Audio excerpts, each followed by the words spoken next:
Welcome to Life Stories, where we share heartfelt tales of resilience, family, and finding strength in the most unexpected moments. Today's story takes us into the life of Rachel, a woman who thought she had the perfect family until one morning at the airport unraveled a web of betrayal and secrets. What began as a dream vacation turned into a journey of heartbreak, rediscovery, and learning the true meaning of trust and love. Subscribe to our channel to begin today's story with Life Stories, a powerful reminder that even in the darkest times, there's always a way forward. The sunlight streaming through the large, colonial windows of our home in Newton cast a soft glow on my desk as I finalized a logo design for a new client. It was a quiet afternoon, the kind of peace I cherished while working as a freelance graphic designer. My job allowed me the freedom to balance my creative passions with raising Emily, my bright, imaginative 7-year-old daughter. Her laughter echoed through the house, a reminder of the vibrant energy that kept our home alive. My gaze fell on a framed family photo sitting on the corner of my desk. It was taken during a picnic at the Boston Common last summer. Mike, my husband, held Emily high in the air, both of them laughing against a backdrop of lush greenery. I stood beside them, smiling. To anyone who saw the photo, we were the perfect family. And for a long time, I believed we were. Mama, look, Emily's excited voice called out from downstairs. I quickly saved my work and headed to the living room, where Emily was hunched over a large sheet of paper, her colored pencils scattered around her. She had drawn herself swimming with dolphins, a scene of endless blue waves and her tiny figure beaming with joy. "What are you drawing, sweetheart?" I asked, crouching beside her. "The sea in Miami," she exclaimed, holding up her masterpiece with pride. "You promised we could see dolphins." Her innocent enthusiasm made me smile. Emily's artistic flair reminded me so much of myself at her age. The vibrant colors, the imagination, and the passion, it all reflected her unbridled joy for life. I hugged her gently, praising her work. "It's beautiful, Emily. You're going to be the best little artist one day." As she went back to drawing, the scent of fresh air wafted through the open windows, carrying with it the promise of spring. Emily's schoolteacher, Miss Carter, often spoke about her natural talent in art, how her work stood out in class. It made me proud. But even more, it made me grateful for these quiet moments at home where her creativity could flourish. By 6 p.m., the front door opened, and Mike walked in, still in his navy suit from the construction site. He carried a calm presence that always made me feel secure. He kissed Emily on the cheek before wrapping an arm around my shoulders. "I'm home," he said softly, and I smiled back. For all his work commitments, Mike never missed dinner with us. It was one of the many ways he showed his love for our family. Dinner that evening was macaroni and cheese, Emily's favorite. Of course. As we ate, she animatedly talked about her day at school, filling the room with stories of friends, drawings, and playful anecdotes. The warmth of our dining table was something I had cherished ever since Mike came into our lives. 5 years ago, I was a single mother, navigating the challenges of raising Emily on my own. Meeting Mike at a friend's wedding had felt like a twist of fate. Our shared love for photography brought us closer, but it was his love for Emily that truly won my heart. After dinner, Mike helped Emily with her math homework while I cleaned up. Watching them together, Emily's giggles as she solved equations and Mike's patient encouragement filled me with gratitude. In moments like these, it was easy to believe our life was as perfect as it seemed. We had built a family rooted in love and trust, one that felt unshakable. Weekends were always a highlight. Picnics at the Boston Common, trips to Fenway Park for baseball games, and evenings spent playing board games were traditions we had cultivated.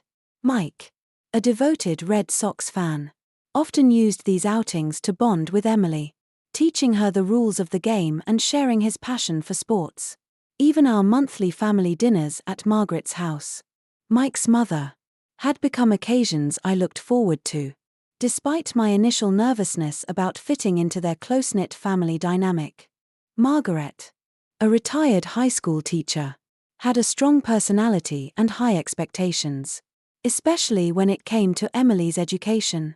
She adored her granddaughter and often spent hours baking with her or flipping through old photo albums, reliving memories of her late husband. Rebecca, Mike's sister, was equally doting. A high-powered investment advisor, she made time to spoil Emily with trips to shopping centers and dinners at upscale restaurants. To Emily, Rebecca was the epitome of the cool aunt. Looking back, I realized how deeply I had grown to trust and depend on this extended family. They had embraced Emily and me without hesitation, and their affection felt genuine. Yet, beneath the surface of our harmonious gatherings, there were fleeting moments when I couldn't shake a nagging sense of unease. It wasn't something I could pinpoint, a look exchanged between Margaret and Rebecca, or the subtle way they sometimes excluded me from certain conversations. I brushed it off, convincing myself that it was nothing more than paranoia. When Margaret announced during Christmas dinner that she would be taking us all on a family vacation to Miami, the excitement in the room was palpable. She promised to cover all expenses, from the luxurious resort to whale-watching tours, declaring it her way of celebrating the family's togetherness. Rebecca took charge of planning, arranging every detail with precision. As she described the private beach and ocean view rooms, her enthusiasm was infectious. Yet, I couldn't ignore the faint shadow that crossed her face when she mentioned how much she was looking forward to the trip. As the weeks passed, the preparations became a family affair. Emily, thrilled by the prospect of swimming with dolphins, spent her evenings flipping through a photo book of Miami beaches. "Mama, can we play on that white sandy beach?" she asked one night, her eyes wide with wonder. "Of course, sweetheart," I said, brushing her hair back. "We'll make so many special memories." I made lists, packed essentials, and adjusted my work deadlines to ensure everything was in place. Rebecca, ever efficient, handled travel arrangements, while Margaret beamed with satisfaction. Praising Rebecca for her reliability, Emily's excitement was contagious, and even as I navigated the logistical chaos, I felt a flicker of anticipation. This trip, I thought, would be a celebration of everything we had built as a family. Yet, in quiet moments, I found myself unable to shake the feeling that something wasn't quite right. It wasn't anything overt, just a subtle tension that seemed to linger in the air. But I pushed it aside. After all, how could anything be wrong? Our life was picture perfect, and this vacation was meant to be the next chapter in our story. Little did I know, it would unravel everything. The morning of our trip started earlier than usual. At 4 a.m., my alarm buzzed, breaking the stillness of the house. Outside, the streets of Newton were cloaked in darkness, with only the faint hum of early morning activity beginning to stir. Mike sat up beside me, rubbing his eyes. "I'm awake," he said softly, his voice tinged with tiredness. We moved quietly, double-checking the luggage in the dimly lit living room. The suitcases sat neatly packed with everything we would need for the week: Emily's new swimsuit, sunscreen, medications, and even Mike's golf clubs for his planned round with his father.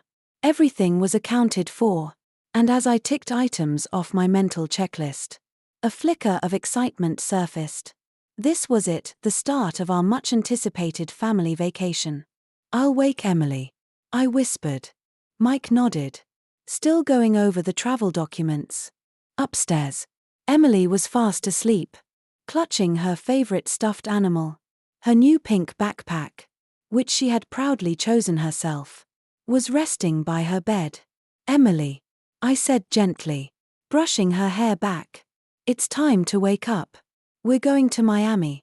Her eyes fluttered open, and the moment the words registered, she sat up abruptly. "Miami," she exclaimed, her excitement washing away any lingering sleepiness. Within minutes, she was dressed and ready, Her energy contagious even in the early morning haze. By 5 a.m., the three of us were in the SUV. With Mike behind the wheel, Emily dozed off again in the back seat as the city lights blurred past the windows. The faint chill of the spring dawn filled the air. But there was a warmth in the car, a quiet contentment as we moved toward Logan International Airport. When we arrived, the terminal was already bustling with travelers. Emily's eyes lit up at the sight of airplanes on the tarmac, their lights blinking in the pre-dawn darkness. "Daddy, is that our plane?" she asked, pointing excitedly. "Not that one, but one like it," Mike replied with a smile, taking her small hand as we walked inside. Standing at the check-in counter, we met Margaret and Rebecca, who had arrived earlier. Margaret greeted us with her usual warmth, her coffee cup in hand. Rebecca, always composed and elegant, patted Emily's head affectionately. "Are you ready for some dolphin adventures, Emily?" she asked, her tone light and cheerful. "Yes, I can't wait," Emily said, bouncing on her toes. As we lined up to check our bags, I glanced at Mike, who was meticulously organizing our travel documents. Everything seemed in order: the passports, boarding passes, and even the carefully packed carry-ons. Rebecca stood nearby, scrolling through her phone. It was a scene of quiet efficiency, the kind of moment that underscored why I had come to trust this family so deeply. But then, the calm shattered. "My passport is missing." Rebecca's panicked voice broke through the hum of the terminal. Heads turned as she frantically searched her handbag, pulling out items one by one.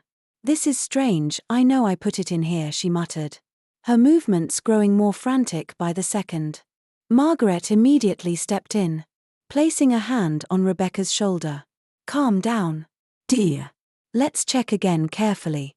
Rebecca dropped her bag onto the floor, her face a mask of frustration as she rummaged through its contents: a makeup pouch, wallet, smartphone, and sunglasses. But no passport. Her breathing quickened, and her gaze suddenly shifted toward Emily. "You," Rebecca said sharply, her voice tinged with an unfamiliar coldness. "You know something, don't you?" Emily froze, her confusion evident. She instinctively moved closer to me, clutching the hem of my jacket. "What are you saying, Rebecca?" I asked, my voice wavering. "This child hid it," Rebecca declared, her tone rising. "Yesterday, when she came to my house, surely, she—" "Rebecca, stop," Mike said firmly, stepping forward. But she ignored him, her voice becoming more hysterical. "My passport is gone, and she's responsible." Margaret, usually the calm matriarch, added fuel to the fire. Her stern gaze turned to Emily. "Where did you hide it, Emily? Tell us quickly." Emily's small frame shook as tears welled up in her eyes. "No, it wasn't me," she whispered, her voice trembling. "That was it." I knelt down, pulling Emily into my arms protectively. "Stop it. Don't talk to her like that," I said, my voice louder than I intended. Travelers around us were now openly watching, their murmurs adding to the tension. Before the situation could escalate further, a calm voice cut through the chaos. "Excuse me," Maman said. I turned to see a uniformed officer approaching. "I'm Officer Johnson. May I speak with you privately?" Rebecca's face paled, and Margaret's confident demeanor faltered. They exchanged a glance that made my stomach churn. Something was wrong, terribly wrong. I handed Emily to Mike, struggling to steady my voice. "Please take care of her," I said quietly. He nodded, holding Emily close as she sobbed into his shoulder. Following the officer, I couldn't shake the dread settling over me. The pieces weren't adding up, and the accusatory look Rebecca had given Emily felt heavier now. My mind raced with questions, but nothing could have prepared me for what came next. The officer led me to a small, quiet room away from the terminal's bustle. "Please, have a seat," he said gently, motioning to a chair. As I sat down, I realized my hands were trembling. First, Officer Johnson began, his tone measured. I want to assure you that your daughter is completely innocent. Relief washed over me, but it was short-lived. The officer continued, pulling up security footage on his laptop. The screen showed Rebecca entering the airport the night before, hurriedly stopping at an ATM, and then deliberately tossing her passport into a trash can. I stared at the screen, my breath catching. Why would she? I began. But the officer interrupted gently. There's more, he said. Switching to another screen. This time, it displayed scans of financial documents, loan applications with forged signatures. My name was on them. Have you applied for any personal loans recently? He asked. No, I said. My voice barely audible. The officer nodded grimly. Over the past 6 months, loans totaling more than $50,000 have been taken out in your name. The signatures were forged, and the funds were traced to online gambling accounts, all linked to Rebecca Turner. The room spun. My mind struggled to process the words. Why? I whispered, more to myself than to him. She's been battling a gambling addiction for years, the officer explained. Her debts have spiraled, and it appears her mother, Margaret, was aware of the situation. This trip, he hesitated. It seems it was all a way to delay discovery of her financial troubles. My chest tightened as the warm, perfect image of our family shattered before my eyes. And I realized this was only the beginning. As Officer Johnson finished explaining Rebecca's actions, I sat in stunned silence, my hands gripping the edges of the chair to steady myself. The betrayal felt almost surreal. Rebecca, the poised, successful sister-in-law who had always seemed so composed, had been stealing from me for months. And Margaret, calm, doting Margaret, knew. They had both constructed an elaborate facade, using this family vacation to cover their tracks. How did you discover this? I asked finally, my voice barely above a whisper. The bank's fraud detection system flagged unusual transaction patterns. Officer Johnson explained. When we cross-referenced the information with your travel plans, the connections became clear. The airport security footage confirmed Rebecca's actions last night, and further investigation revealed the gambling debts. My thoughts were a whirlwind of confusion and anger. Why hadn't Margaret said anything? How could she stand by while her daughter committed fraud against her own family? The image of the perfect, loving family that I had come to trust felt like a cruel illusion, shattered into irreparable pieces. Will they be arrested? I managed to ask, dreading the answer. The officer nodded solemnly. For fraud and evidence tampering. Yes. We're also investigating the possibility of other victims in Rebecca Turner's case. A sharp knock interrupted us, and the door opened to reveal Mike. His face was pale, his expression a mix of anger and heartbreak. He looked at me for a long moment, as though searching for reassurance in the midst of this chaos. Have you told her everything? He asked the officer, his voice steady but tight. Yes. Officer Johnson replied. She's fully informed. Mike sat down beside me, and the officer excused himself, leaving us alone in the small, sterile room. For a moment, neither of us spoke. The silence was heavy, filled with unspoken questions and shared disbelief. How's Emily? I asked, breaking the quiet. She's with the childcare staff. Mike replied, his voice weary. She doesn't understand what's happening, but she knows something's wrong. She keeps asking if we believe her. Tears stung my eyes. She shouldn't have to go through this. She's just a child.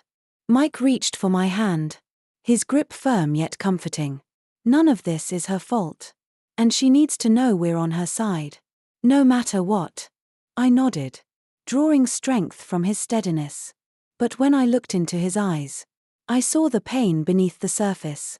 This wasn't just about Rebecca or Margaret. For Mike, this was a betrayal of trust from the people who had shaped his life. His mother, who had always seemed so devoted to family. had knowingly concealed Rebecca's deceit. His sister, whom he had admired for her ambition and success, had lied and manipulated without hesitation. "Why didn't Mom tell me?" he murmured. More to himself than to me. His voice cracked, and I saw the weight of his emotions pressing down on him. I didn't have an answer. All I could do was squeeze his hand and say, "We have our own family. Mike. Emily and us, that's what matters now." By the time we left the room, Margaret and Rebecca were being led away by officers. Rebecca looked pale and disheveled, a far cry from her usual polished appearance. Margaret followed closely, her expression unreadable. As she passed us, she paused briefly, opening her mouth as if to say something, but then closed it again and walked on without a word. The sight of them being taken into custody was jarring, but it wasn't satisfying. It wasn't justice, it was just sad. We made our way back to the terminal lobby, where Emily sat clutching her stuffed animal. Her tear-streaked face brightened slightly when she saw us, and she ran to Mike, burying her face in his chest. "Daddy, are we still going to Miami?" she asked, her small voice muffled against his shirt. Mike knelt down, holding her close. "Not today, sweetheart. We'll take another trip soon." "Okay. Just the three of us." Emily looked at me, her wide, trusting eyes searching for reassurance. "Do you and Daddy believe me?" I knelt beside them, brushing a strand of hair from her face. "Of course we do. Emily, you did nothing wrong. We'll always believe you. And we'll always be on your side." She nodded, her expression softening, though the confusion in her eyes remained. It broke my heart to see her caught in the middle of something so ugly, something she couldn't fully understand. The drive home was heavy with silence.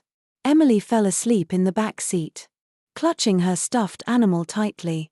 Mike's hands gripped the steering wheel as he stared straight ahead. His jaw clenched. I reached out and placed a hand on his arm, offering what little comfort I could. "We'll get through this," I said quietly. "For Emily." He glanced at me briefly, his eyes filled with gratitude and sadness. "I know," he said softly. That night, Emily asked to sleep in our bed. We agreed without hesitation, tucking her in between us as we lay in the darkness. Her small voice broke the stillness. "Will I see Grandma and Aunt Rebecca again?" Mike hesitated, his voice thick with emotion. "Not for a while, sweetheart." "Did they believe me?" she whispered. I wrapped my arms around her, holding her close. "What matters is that we believe you," I said firmly. "We're always here for you." As Emily drifted off to sleep, I lay awake, my mind replaying the day's events. The betrayal, the heartbreak, and the realization that the family I thought we had was nothing more than a fragile illusion. But as I listened to Emily's steady breathing and felt Mike's presence beside me, I knew we still had something real. Our family, small, imperfect, and shaken, was still standing. And, as the gentle waves lapped against the shore of Cape Cod, I sat with Mike and Emily, watching the sun set over the horizon. The warm glow painted the sky in hues of orange and pink, a reminder that even after the darkest storms, light always returns. This trip wasn't the grand vacation we had planned, but it was the one we needed, a quiet escape to reflect, heal, and rediscover what truly mattered. Emily, barefoot in the sand, giggled as she collected seashells, her innocence shining brightly despite the recent chaos. Mike sat beside me, his arm wrapped around my shoulders, grounding us both. The betrayal from those we trusted had shaken us, but it hadn't broken us. Together, we had found strength in each other and a renewed commitment to building a life rooted in love and trust. As I looked out over the waves, I realized that perfection isn't found in appearances or grand gestures, it's in the small moments, the quiet resilience, and the bonds that grow stronger even after being tested. Thank you for joining us on this journey. Subscribe to Life Stories for more heartfelt tales of resilience and transformation. Let's write the next chapter together.